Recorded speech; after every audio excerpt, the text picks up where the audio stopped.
What happens in the sky affects life down here on Earth. The celestial compass shows you how and guides your way with astrology you can use from professional astrologer Kathy Biehl.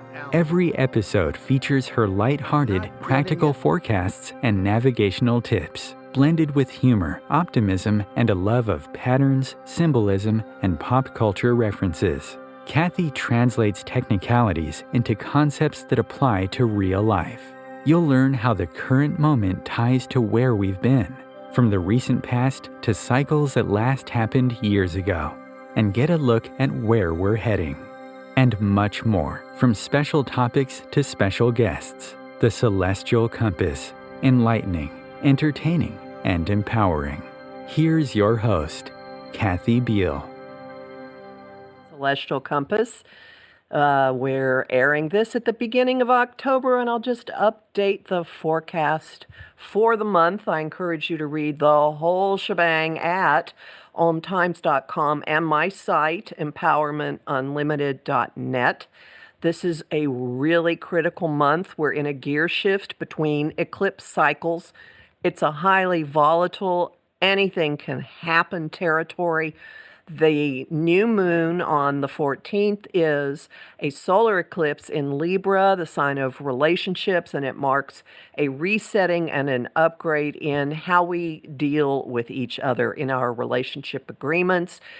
Going to play a big role in all of the strikes that are going on, but individually we're moving into a new model of how we relate to each other. So there will be tweaking, changes, possibly some departures, and this will be even more so by the end of the month when we have, just in time for Halloween, the Taurus full moon, which is a lunar eclipse. And this one is the final eclipse in a group that we've been having since the spring of 2021. The eclipses in the signs of Taurus and Scorpio, which is the axis that has to deal with money, resources, what we own, what we invest in, how we share, what we get out of what we invest in. And there will be, there's a lot of really heavy Scorpio energy in the sky as this is happening opposite the moon, and just note that there are going to be huge revelations, lots of drama, lots of endings. Do not freak, because this has been a long time coming. And fortunately, the inner planets all month long are giving us a lot of opportunity to get clear in our thinking, to set up some healthy boundaries, to actually negotiate and talk with each other.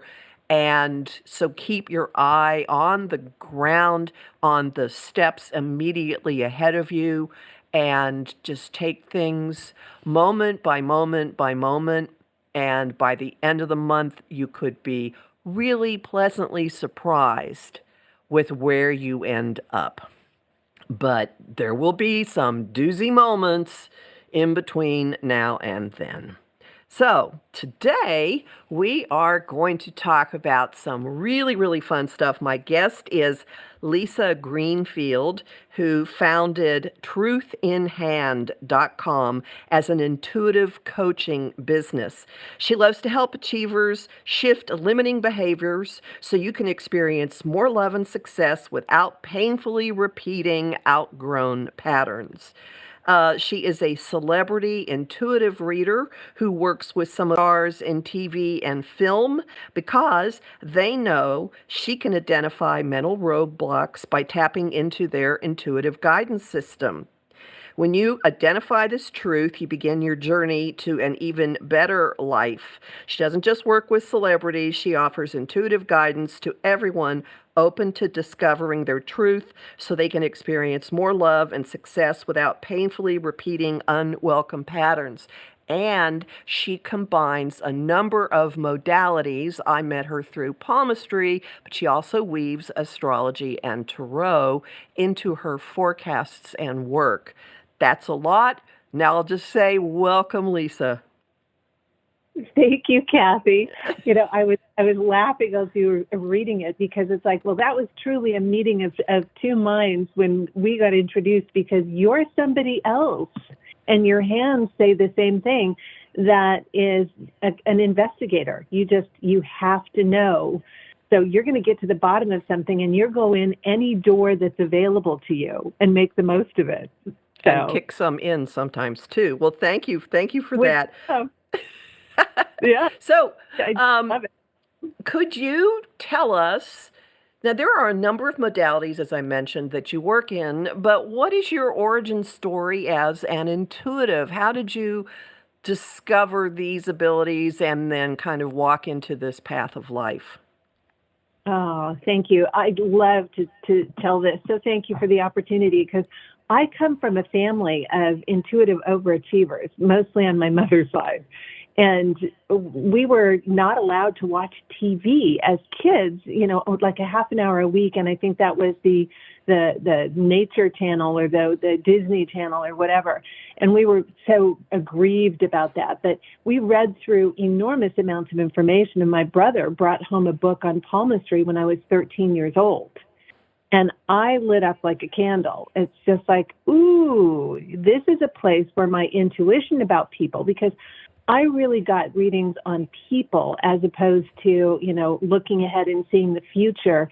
Yes, we all can sense that, but I was more interested in really understanding people, because we can adjust in the moment and affect whatever is coming down the road. So, plus I was going into puberty and loved the idea of being able to hold hands with the cute boys. It's about them, You were a teenager, right, Kathy? I wasn't looking at palms, but that I can certainly understand why that was appealing to you. Yes. Want to hold hands with the cute boys. Yep. So I started reading hands in high school, and it was such a great opportunity, because my father said most people, it's not that they don't want to talk to you. It's that they don't know how. If you're different or if they're shy, they may not know how. But everybody's an expert on one subject, everybody, and that subject is them. So if you get them talking about themselves, they're on solid ground, and they're going to have an easier time having a conversation with you. So that was a perfect blend of insight into how to meet people comfortably and use the intuition and palmistry for that end. So it's like, it was not a work thing until about 14, 15 years ago. It was always something that I did as a way to connect with people. And connect with people I did. In fact, you said what was the start? Palmistry was the start, but do you want to know how I wound up adding astrology and tarot? Of course. Well, when I was in outside sales, I sold people. We did contract staffing, and I got to call on Disney was one of my clients here in Los Angeles, and that's a big behemoth. They were pretty wired against any new vendors getting in the door, just because there were so many people knocking all the time. But the woman who headed up the decision making was this fascinating woman who she snuck out of the house when she was 16 years old and danced behind gym doors at the Whiskey, and there was she had a whole list of things, and she had most of the people on the lot, particularly the big names, that knew her by name and absolutely were dazzled by her. And when she found out I read hands, after I read her hand, she goes, She goes, do you know astrology? And I went, no. She goes, well, I'm going to teach you if you want to learn. And I'm going, you could read me the phone book and I'd be interested. She was just such an interesting person. You've met people like that, right? And it's just like, you want to be around them, So it's like, you want to teach me? You want to take time with me? Absolutely. And that was when I understood that astrology actually maps out in your hand. And then I went looking for the books, to back that up. And then I was also, because I was pre-med, and it turns out I have a math block. It's like I'm the equivalent of dyslexic in math, but they didn't know that that happened then. And so, I didn't become a surgeon, luckily for everybody else. But my love in brain biology was always something that I carried with me. And I was studying that, and it maps out in our hands. So now it's like, okay, the brain biology maps out in our hands. And now I got another piece, which is astrology also correlates with the hands. So it's like, wow, astrology, brain biology, and the lines in our hand are all sources of mapping us. And they all frame out who we are. And it's like, wow, right? Yes, but normally, like anybody who does this kind of work runs into the truism that if something is shown in one way, it shows up in every other way. Like there are multiple avenues to the same Mm-hmm. information. So this Mm-hmm. makes complete sense that there be these You know, parallels. yes. And well, what the really fun part is, because I, of course, am an investigator, which, by the way, so are you. You've got markings Hmm. under Saturn, not the scary markings. That's one of the only places where if you have a star, that's a little bit of it's like, ooh, that's not a good place to necessarily have a star, because, not always, but the indication is that you can be famous with a star under Saturn, but not for good reasons. It's like a Patty Hearst kind of situation. It's like, Oh, not necessarily, something that you'd choose to be a celebrity over, right? But back to investigating, when I found out that, we've got our Mars, which is our actions, where that maps out in the hand actually correlates with the region of the brain that measures risk tolerance. So I had the privilege of doing the Emmy Awards for the stunt people. And they had their own party, after the Emmys. And I went, and there was a group of about 14 of them, and I thought it was the perfect opportunity. I said, okay, you guys, I want to run a blind test here. Nobody tell me anything about who does what. I just want to assess your risk tolerance based on your Mars line, So it's like, just, bear with me and let's do it. Well, the second person in was Big Dave. And he looked exactly like that sounds. It's like 6'7", a wall of human flesh, not an ounce of fat on him, standing in front of me. And I'm looking at his hands and I'm going, you're not a high-risk person. In fact, he actually had an architect's headline, somebody that really likes both beauty and precision, and it's like you've got a moderate risk and a real high-level interest in, in like structure. And, then went all the way around. And then the last person was this little spark plug of a woman. She was dark eyes, dark hair, about 5 foot nothing, and I looked at her hands and I went, oh my God, I'm not getting in any car that you're driving. And at that point, because I had gone all the way around, everybody fell out laughing. It turns out she was the stunt double for Mission Impossible. She would do a couple of the stunts that even the men wouldn't do for Tom Cruise, okay? Because she had no fear, absolutely none. And it turns out Big Dave, with his precision, he was a structural engineer that they'd recruited as the stunt supervisor. He was the one who did all the risk assessment. And it's just like, it happened that he was this huge man. So it's like Mars, where our Mars is, where that shows up in our hands, and our brain biology married perfectly. Now, granted, it's a small sample, 14 people, but that was, they pretty much said it was 100%. So it's like, this all stacks together. This is just more information about us. So the planetary lines or the planetary placements in the hand, I hadn't really thought of those. I know that the astrological elements can show up in the hand really easily, and that's easy to detect: a fire hand, an air hand, water hand, earth hand. But the planets too. Yep. They actually, and they correspond with regions of the brain. So it's fascinating that it's like both the hands and the regions, because the origin of palmistry, they argue both India and China like to claim authorship, and it's like, it's one of these where it's kind of like, the helmets, the metal helmets and the feathered helmets appeared in the history at the same time, half a world away. I have a feeling that when the information arrived, however it arrived, in the collective unconscious, or whether you believe aliens, shared it with us, whatever, it probably arose at the same, similar times. But they have slightly different takes on it, but they still map out those personality traits and those characteristics that correlate with what the actual neurobiology is. Like a low set little finger.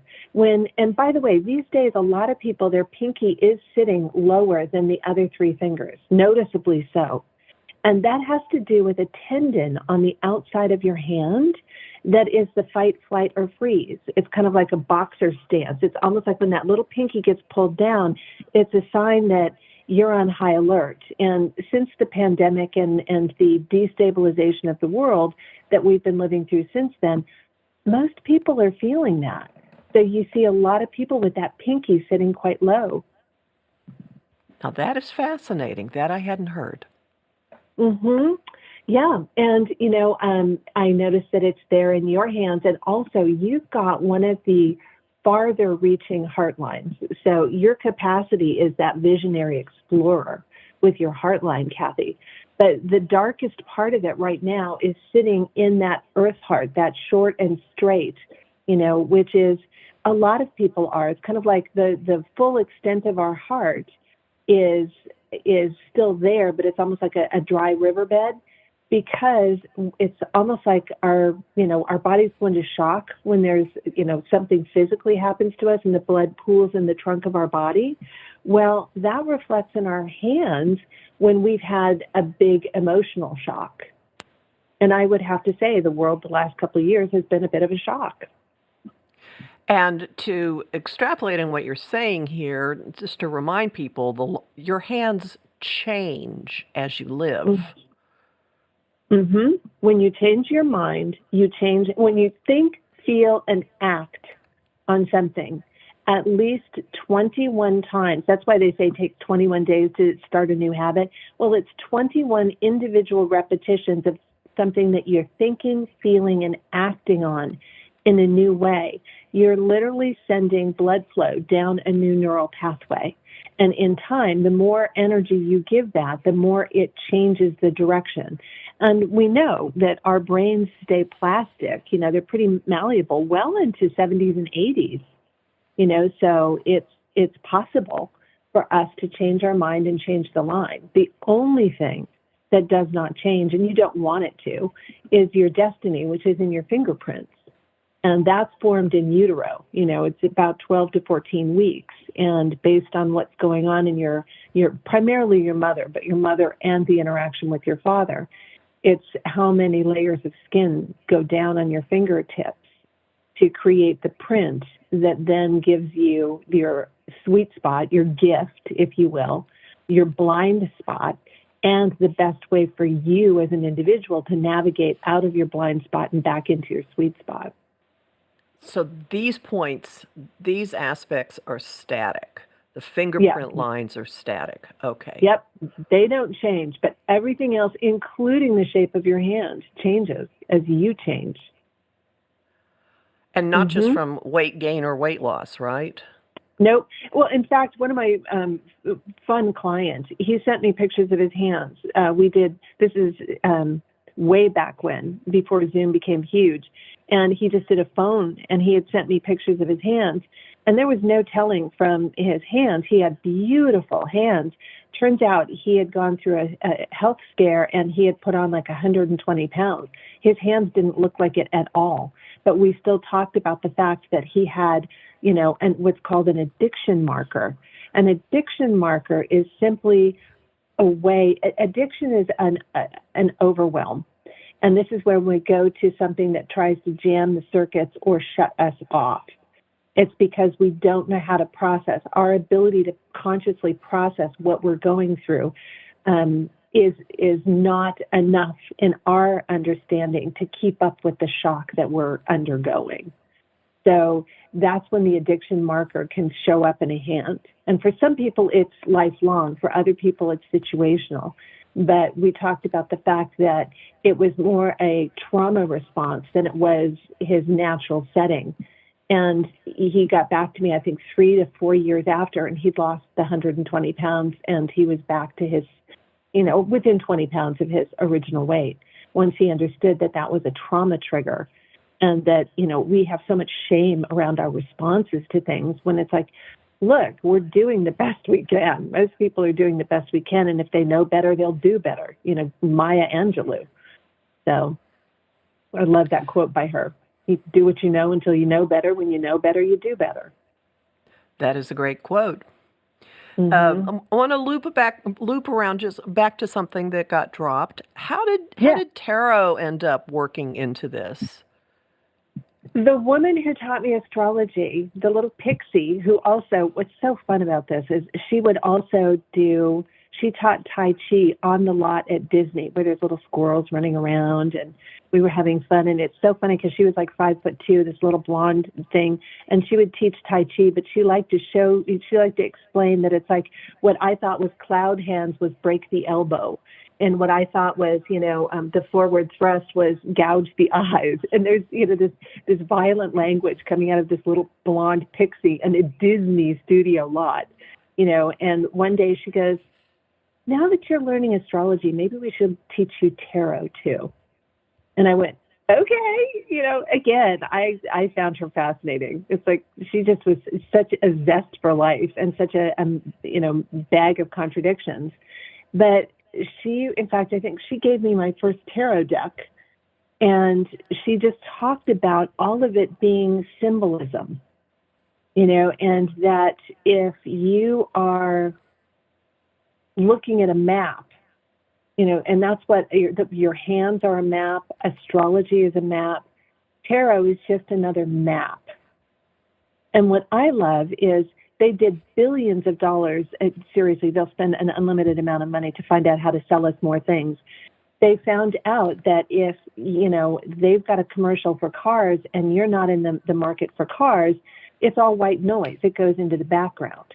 But as soon as you're on the vibration or the frequency of buying a car, suddenly you see those. She applied that to tarot, where it's like you pull the cards that you're in the market for. That's an interesting way of putting it. Yeah, I loved that. It's like that's the information, and in some cases, what's been fun about that is when you approach it that way, it doesn't mean that the card that you get is an absolute. So it's like, oh, this is the energy, this is the frequency I'm tuned into. I get more information about it. Sometimes the information I get about it, I'm supposed to try it on and realize, oh, it's not a fit.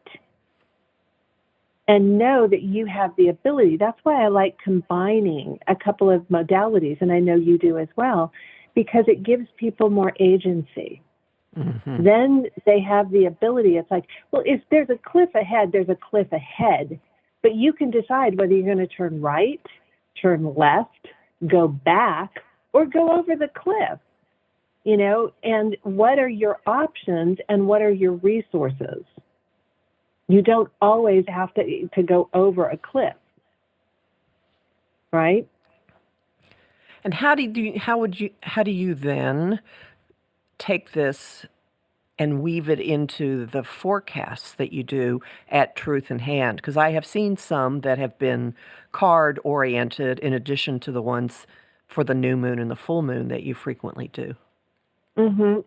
I like to stack the layers, and then what I try and do an intuitive clearing every time. I would love to say I'm 100%, but I occasionally sit down and just knock it out.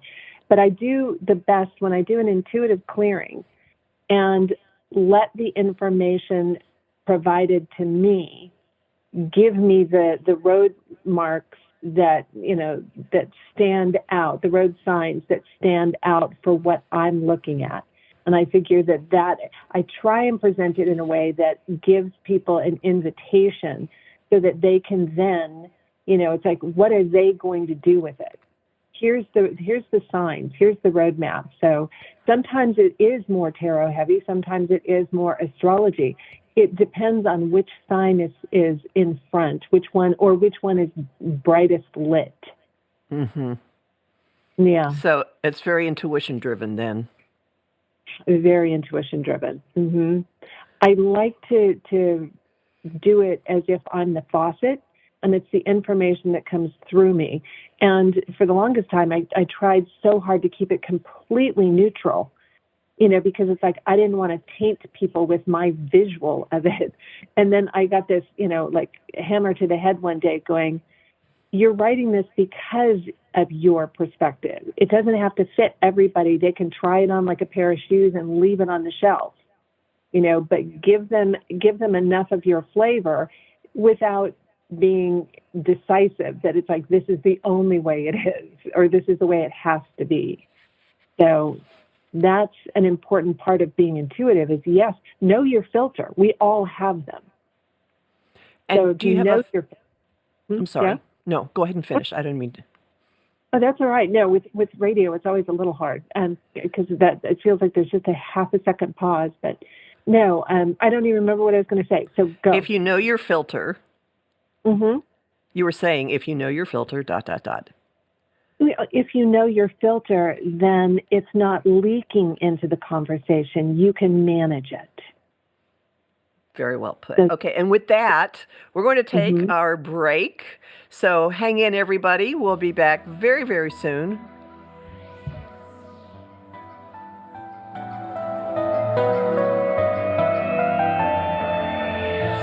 Conscious media for conscious minds. OMTimes. Host your show on FM, the radio network of OMTimes Media, one of the more recognized brand names in the conscious community, and is backed by the extensive marketing reach of OMTimes. Hosting a show on FM immediately connects you with our extensive dedicated community. Grab a cup of tea or a glass of wine and tune in for Inspired Conversations with publisher Linda Joy on Tuesdays at 2 p.m. Eastern. Linda creates sacred space for leading female luminaries, empowering authors, heart-centered female entrepreneurs, coaches, and healers. A soulful venue where guests openly share the fears and obstacles they've overcome, wisdom and lessons learned, and the personal journey that led them to the transformational work they do in the world. Inspired Conversations to empower you on your path to authentic, soulful living.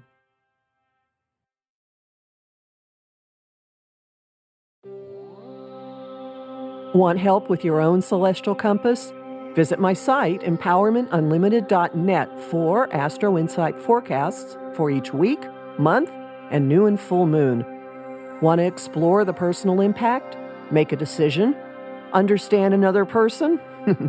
It is possible. Click the Services tab to book a personal session with me. That address again, empowermentunlimited.net. Ascending Hearts is no ordinary dating site, but a spiritual dating site with a purpose, to link you with your soulmate. We engineer the serendipity so you can trust that you will attune with someone that has the same matching vibration as you.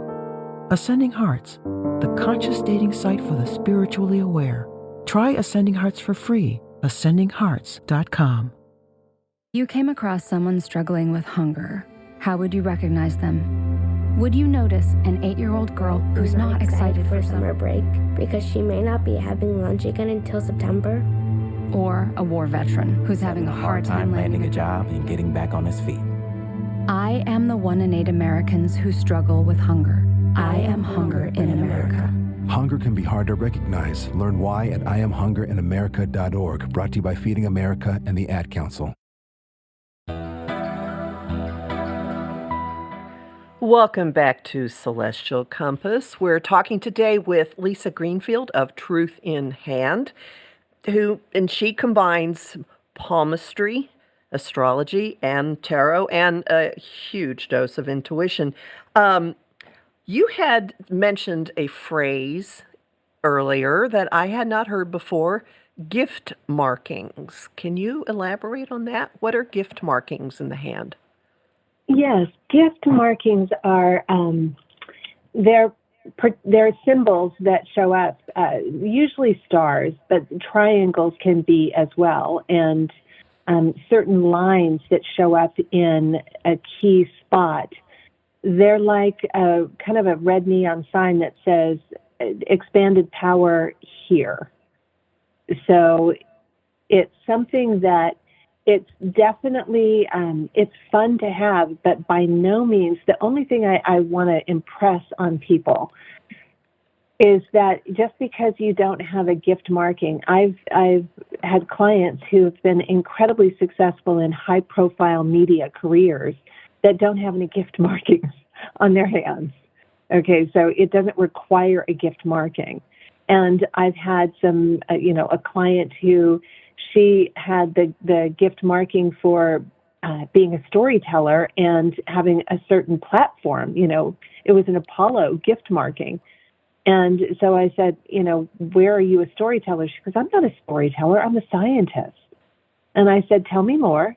She goes, yeah. She goes, I work for, and she named, a major pharmaceutical company. She goes, I translate the doctor's instructions so that all of the sales representatives can understand what it is that they're out there promoting. And I said, so do you do it all by writing? She goes, oh no, I host, I host these classes to educate them. So I said, so you're standing in front of a group of people on a regular basis? And she goes, well, yes. And I said, and you're telling them the story. So you're taking data and you're turning it into a storyline so they can follow it. And she said, well, yes, I hadn't thought of myself as a storyteller. I'm going, that's a storyteller. So,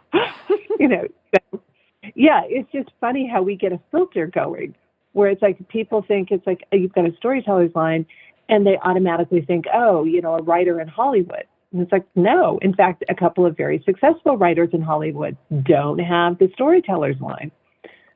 And that has not stopped them from being a successful storyteller in Hollywood.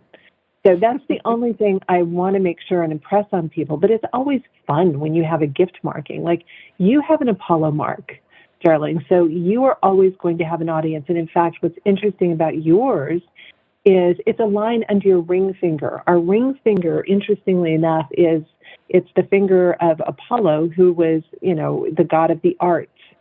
So you've got an artistic layer for storytelling, and your gift marking almost runs off of your hand. So it's like you'll have a platform probably until pretty close to your last breath. Well, one of the things I do is called storytelling astrology. There you go. And exactly, you're taking astronomy and the symbolic language of astrology, and you're turning it into a narrative, a story that people can understand, even if they don't understand the exact language. So, I always teach my students to look for the through line. So that's using writing language. That makes sense. Yeah. There you go. Also, exactly. This definitely describes my non-astrological writing as well, very much so. So, yep. Well, and you've got a triangle under Saturn. We don't see that very often, but it's this really, clear mark that is somebody you would have been an amazing investigative journalist or a detective or, any kind of researcher. You've got a real nose for getting to the full picture and constructing it out of a lot of different pieces. So I see that. I was going to say, you do tarot, you do the cards, you do astrology, you do, music, theater. It's like you've got a lot of different ways that you do your storytelling, right? But you're somebody who's capable of pulling in a bigger picture than a lot of people see, and yet not getting them lost in it. So sometimes. yeah, Saturn has the ability to give structure and scaffolding so that people can carry more information without going down under the weight of it. And you've got a gift for that. And no surprise, I have Mars conjunct Saturn in my natal chart. Ding, ding, ding, ding, ding. See, I love it when this stuff stacks. That's right. So, like, of course, so no wonder you've got the action under the Saturn finger. Now, the one thing I would tell you, what shows up in the lines on your hand is the universe has a little twist where you're concerned. You'll set off in a direction, and it is not going to go the way that you thought it was going to go. And there are times when you are really good at going with the flow, but there are other times where you will double down and you will keep trying to go in the direction you originally started, beyond the place where it's a good energetic investment for you. Yes, this is true. Yeah. So it's like, it's one of those where it's just an opportunity to check in, because it literally drains energy off of your lifeline when it's like trying to push water uphill. So just check your energy on that, Kathy, because the things that you are meant to do, you do so well, and you touch so many people. So we want you having energy for those things. I know what you're talking about here. Yeah. Thank you. I used to say, I resemble that remark. Yeah. Oh, no, I do. And this actually it leads to picking up another thread that you started with, and I just let it sit there, and that is, what are you seeing these days? I know that you go out in public a lot, and you do see a lot of people at different events. And you mentioned the fight or flight impact on people's hands that you're seeing. Are there other trends in what you're seeing in people's hands these days? Yeah, people are, it's almost like, the visual I got was like a starfish and a clam. It's like the universe is people will clench themselves tight, and every so often the universe will give a little tug, and then they clench themselves tight. It's like that fight, flight, or freeze. People are so armored up against the shock of everything that's been going on, and they're trying to stay armored up. And this is where we get, some of the anger, that we see playing out, in different forums. And the idea is that at some point, the muscle of staying so tightly shut just wears out, and you have to open up. It's so much more beneficial to start, finding one or two conversations where you can open up safely. And it's a learning curve. It's not going to be perfect, but the more we are meant, we're meant to support each other. We are truly stronger together.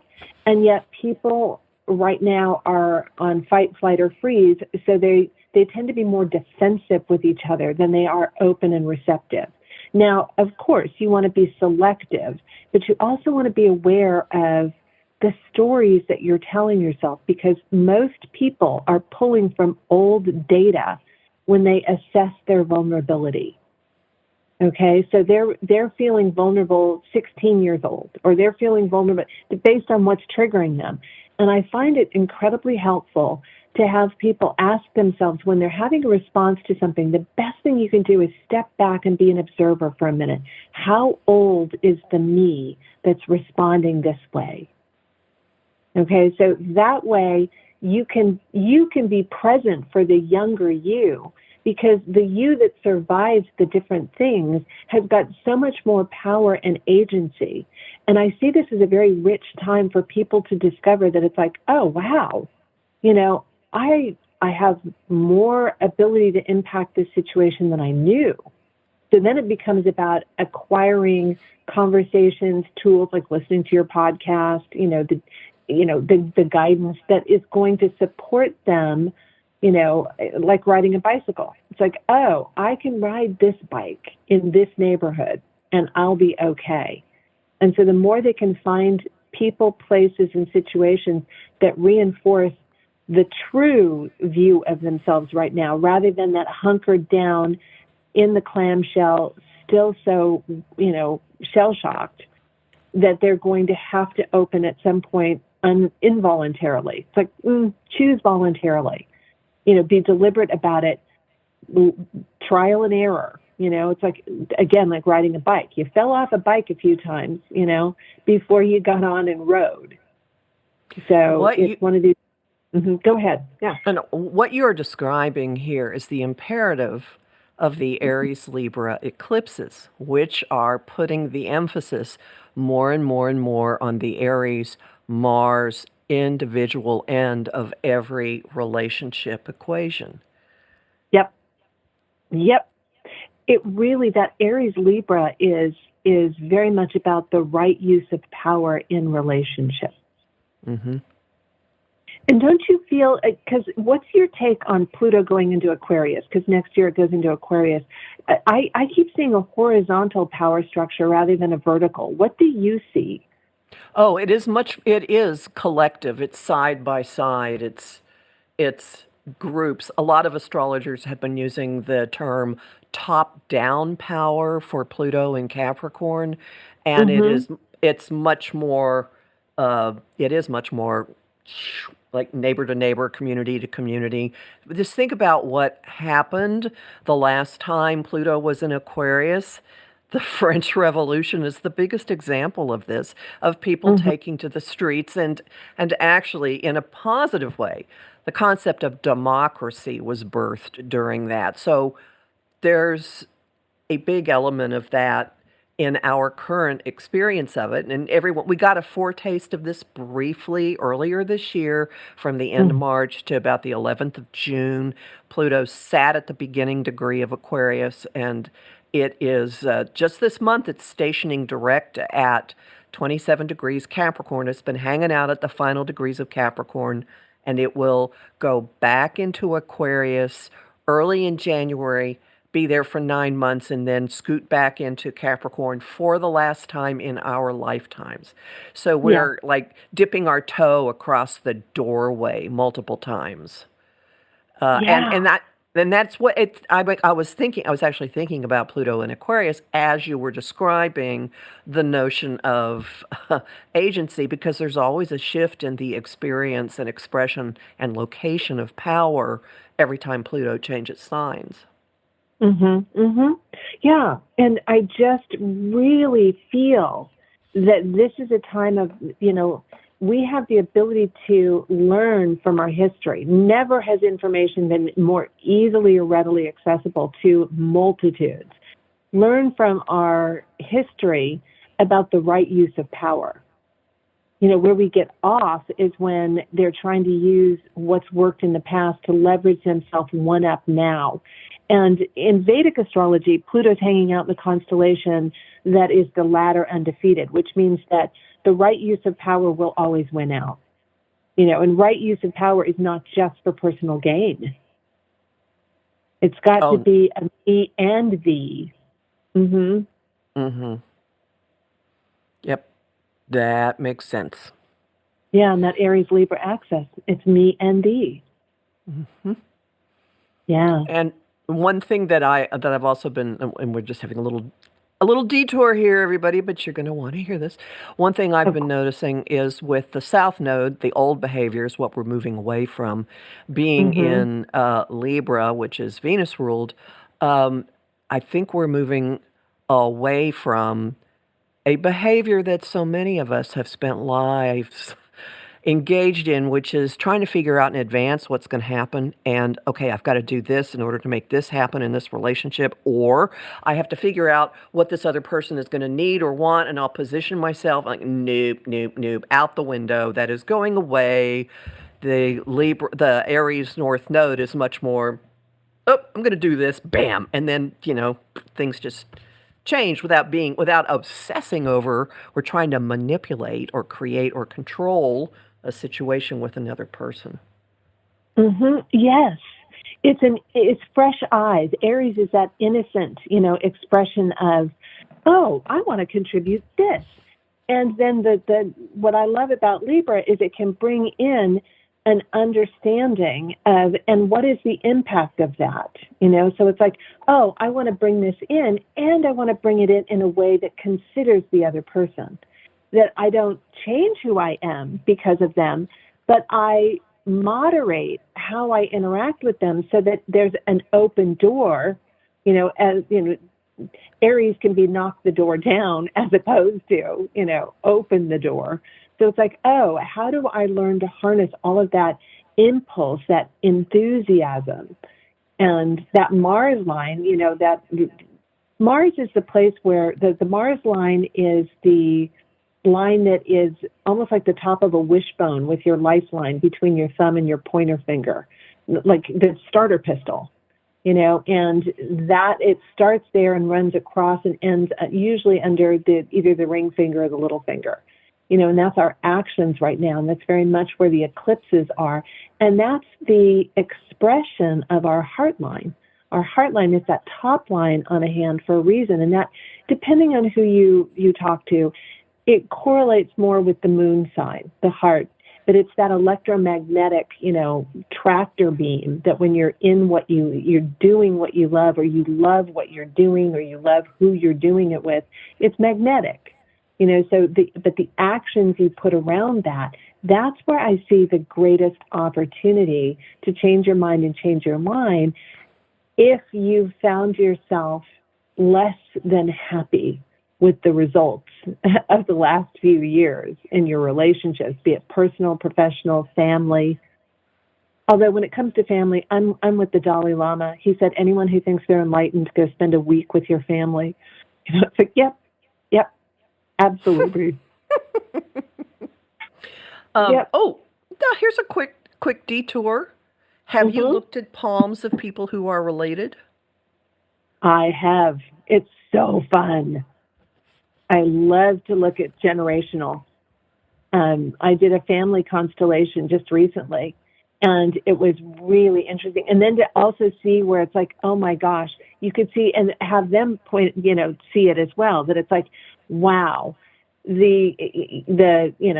all the interrelations and the overlaps. It was like the Olympics, all the concentric circles, they all intersected. They had things in common. They were all connected, but they also had their individual pieces. It's so fun. Have you done family charts? Oh yeah. And then there's always a spot in the zodiac where everybody has something. There are frequently repeating aspects that go through repeating issues or certain types. There are always really tight conjunctions. It's one of my favorite things to do, actually. I love that. It doesn't surprise me at all, because it's like, again, you're an investigator and you make so much out of what you see. You've got that big picture, so of course. I love listening to your weekly forecast. Thank you. It's one of my favorites. And I love how you bring music in too. It's like, yes, Kathy, thank you.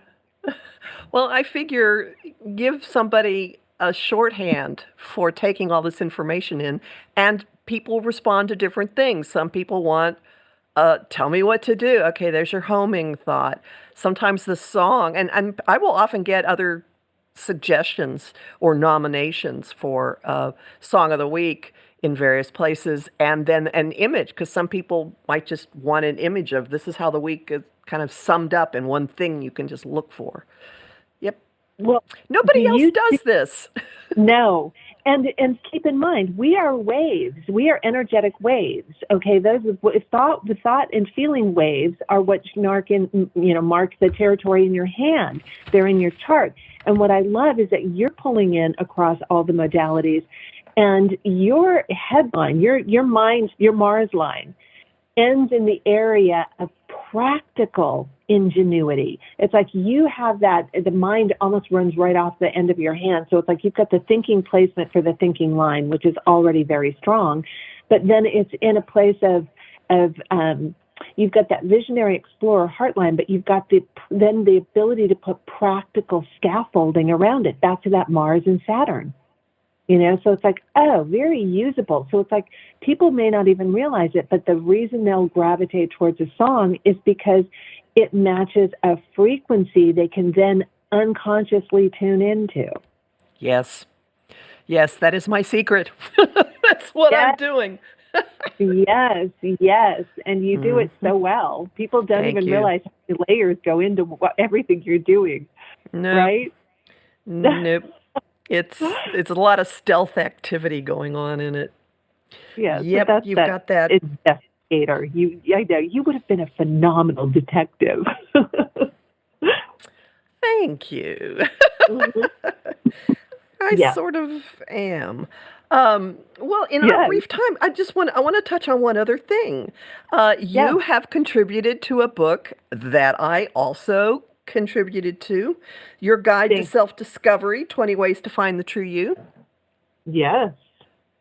I loved that. Thank you so much. You were the reason that I got to be involved in that, and I'm so grateful.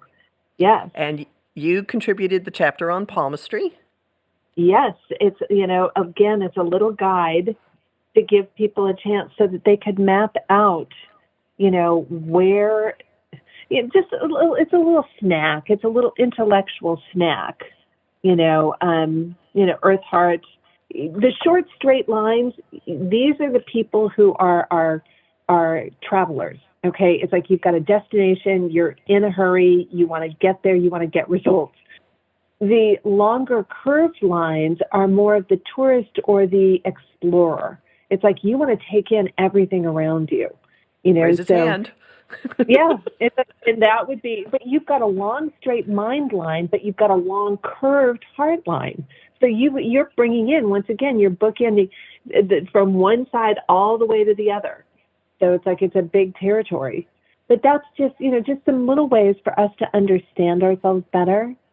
Just like you did with your astrology piece. It's like, again, it's just these days, if people can have a stronger sense of themselves, it gives them more courage and confidence to make those individual choices as we go into the Aries, Libra eclipses. And the more authentic they can be, the stronger the connections, right? The stronger the relationship.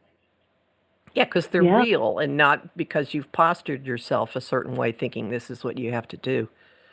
Right. That's so 1950s and 60s. Oh, God. That is one thing about Pluto and Capricorn that I'm really looking forward to saying goodbye to is there's a relentless perfectionism, that just feels airless. It's like, that if you have to do it a certain way and you have to achieve a certain thing, and, there's just so much pressure that, Pluto and Aquarius, Pluto's never easy to as far as starting off, but it's like, but it just feels like there's more space and more breathing room. What do you think? I would agree with that because Pluto in Capricorn is like hyper, it's conformity or the status quo to the max. And we're certainly seeing that rise. Like, what decade are we in? What century are we in? Really? What is this? And I think when Pluto goes into Aquarius, it's going to be much more progressive and finally feel like the 21st century. Do you want to know where Pluto? Yes, and do you want to know where Pluto is on your hands? Sure. Where's Pluto in our hands? The Pluto region in our hand is in the bottom outside corner, so opposite from the thumb, where the palms, just above where the palm joins the wrist. That's the Pluto territory. Okay. And there tend to not be lines there, right? Well, it's interesting. You've got lines there. Here's the thing, honey. You can feel the groundswell of change coming. And this is where you double down on your Mars and Saturn and that Saturn triangle in your hand. So we're going to stack your astrology, Mars and Saturn, the triangle under your middle finger. And then we're looking at Pluto, and it's like, because you actually give yourself the experience of knowing what it feels like to be a little unnerved in the collective, so that you've got this empathy. Yep. Did I hit a nerve? That's a nice way of putting it. Yeah. Well, it can wear you out, darling. But that's why I also said what I did about your Mars line. It's like sometimes continuing to try and make something happen that you set out to do is a way of buffering against all of that uncertainty that's swimming in the collective unconscious. But you also have something, there's a square on Jupiter, which is one of those things where you could lose everything and you would be able to go out and replace it. It's like Job, so no matter what you go through, you get it returned to you times 10. So you have, a lot of protection. Mm-hmm. Thank you. And with that, we are coming to an end. I really, really thank you for talking with us. Will you tell people where they can find you? Where are you online? I'm at truthinhand.com. That's truthinhand.com. And you can sign up for the newsletter. And I've just started a Substack where we're going to be talking more hands on Substack. But you can find that on my Truth in Hand site. Mm-hmm. And that's also your Facebook handle too, right? Great. Yes. Truth in. Thank you. Well, anyway, thanks a whole bunch, Lisa. And everyone, be safe. Keep your nose to the grindstone this month and just see what happens. Talk to you soon. Bye. Thanks, Kathy. Thank you.